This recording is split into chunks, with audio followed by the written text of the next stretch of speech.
Assalomu alaykum, hurmatli kanal obunachilari. Sizlar bilan Abdulla Oripov she'rlarini ko'rib o'tamiz. Bu she'r 5-sinf adabiyot darsiga kiritilgan Burgut nomli she'r. O'zi hajmi unaqa katta emas, lekin nazarimda 5-sinf uchun u qadar sodda matn emas.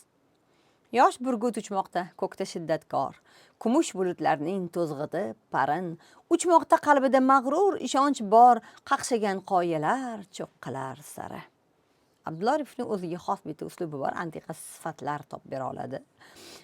Ya'ni yosh burgut ko'kda shiddatkor, ya'ni shiddat bilan tez uchib ketyapti.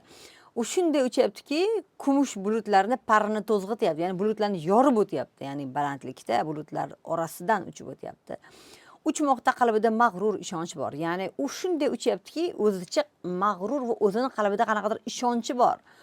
Qaqshagan qoyalar cho'qqilar sari, qaqshagan qurib qolgan degani, ya'ni shu qaqshagan degani hech qanaqa o't o'lalar o'smaydi, qurib ketgan qattiq qoyalarga, cho'qqilarga, tog' tepasiga qarab uchib ketyapti. Uchmoqda qayerga? Cho'qqiga. Nechun? Burgutning shiddatini uyg'otgan nima? Bo'ronli dargohda ne kutar uni? Qudratli qanotin qo'zg'atgan nima? Ya'ni bu yerda endi shoir murojaat qilyapti savollar bilan. Birinchi misrada qarang, savol bor, javob bor, savol bor, javob bor. Uchyapti, qayerga uchyapti? Cho'qqiga uchyapti. Nega uchyapti? Bunaqa tezlik bilan uni uchishiga sababchi bo'lgan narsa nima? Ana shu bo'ronli, ya'ni qancha tog' tepasiga chiqsa, shamol shuncha kuchayadi bo'lsa shiddati. Ana shunaqa shamol, bo'ron bo'layotgan tepada uni nima kutyapti? Uning qudratli qanotini qo'zg'atgan joyidan ko'chirgan, uchishga majbur qilgan narsa nima? O'ynoqi shamollar ila basma-bas, ana qo'ndi burgut eng yuksak joyga, cho'qqi uzra mag'rur turdi-yu birpas yana bo'ron misol qo'zg'aldi. Qayga?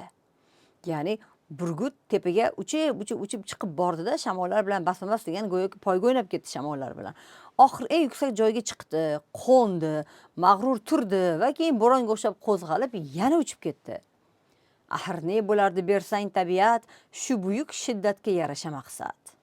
Bitta narsa borki, sovet davrida yaratilgan she'rlarda shoirlar Xudo, Alloh deb yoza olmagan, ular nuqul tabiat deb yozgan. Ayniqsa Abdulla Oripovda ko'p uchraydi shu.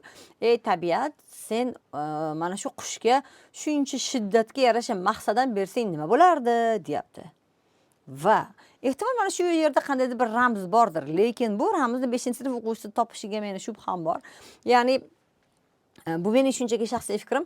Ehtimol mag'rur bir uchib yurgan tepalarda yuksakliklarga intilayotgan mana shu burgut o'zicha amallarga, mansabga, yuqorilikka intilayotgan, lekin bir tayinli tagida maqsadi bo'lmagan odamlarni ifodalayotgandir. Ya'ni shiddatingga yarasha maqsading bo'lsin. O'zingcha tepalarni ko'zlayapsanmi, yuksaklikni?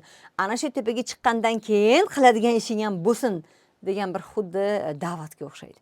Ya'ni aytaylik, keling mana bir sizga tanish bo'lgan misol bilan beraylik. Mana juda ko'p o'quvchilar hozir mana eng ommalashgan narsa ingliz tilidan IELTS imtihon topshirmoqchi bo'ladi va yuqori ball olmoqchi bo'ladi. 8 olmoqchi, 9 olmoqchi va ularning maqsadi yuqori ball olish. Lekin yuqori ball olgandan keyin, ana shu ingliz tilini o'rgangandan keyin uni nimaga ishlatishni aksariyati o'zi ham shunchaki bilmaydi. Hop, oldi ham shu 8, oldi ham 9. Hop, ingliz tili biladigan kim u? Qaysi mutaxassislik?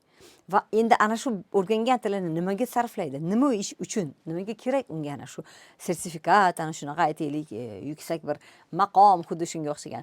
Ya'ni siz birorta maqsadni, yuqori maqsadni qo'yapsizmi? Ana shunga intilib chiqyapsizmi? Chiqib o'tirib egallab olganingizdan keyin ham davomi bo'lishi kerak. Voqealar rivoji shu bilan tugashi kerak emas.